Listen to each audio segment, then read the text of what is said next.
Saya melihat tak sama ada kerajaan ataupun pembangkang, mereka bersatu padu. Tidak ada mana-mana pihak yang mempersalahkan. Kononnya kerajaan Malaysia patut bertanggungjawab ataupun MAS tak betul, ataupun mereka menuding jari antara satu sama lain. Tapi di Malaysia saya sangat sedih, di mana kita sebagai ahli parlimen, ahli keluarga kita pun boleh keluarkan kenyataan Malaysia itu mengerunkan.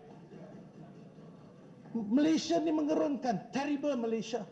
Dan macam mana kenyataan disusuli pula negara kita ini adalah kononnya teruk. Saya dengar Yang Berhormat Pokok Sena begitu gairah membincangkan tentang IKO memberi bagaimana tentang approved road ini. Saya nak maklumkan, selepas kejadian ini ada di kalangan kita ahli parlimen yang mempertikaikan kononnya Malaysia, kenapa MH nak gunakan approved road ini.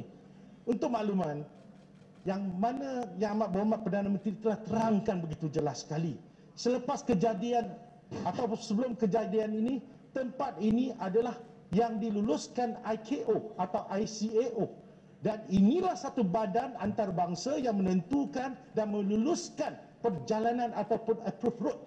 Dan dalam konteks ini, apa nanti saya tak ada masa ni, biar saya bercerita sedikit. Sikit je.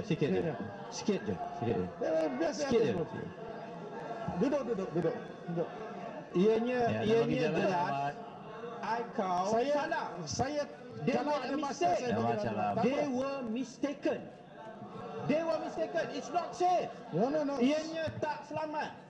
Mereka melakukan satu kesilapan. Ini They were wrong.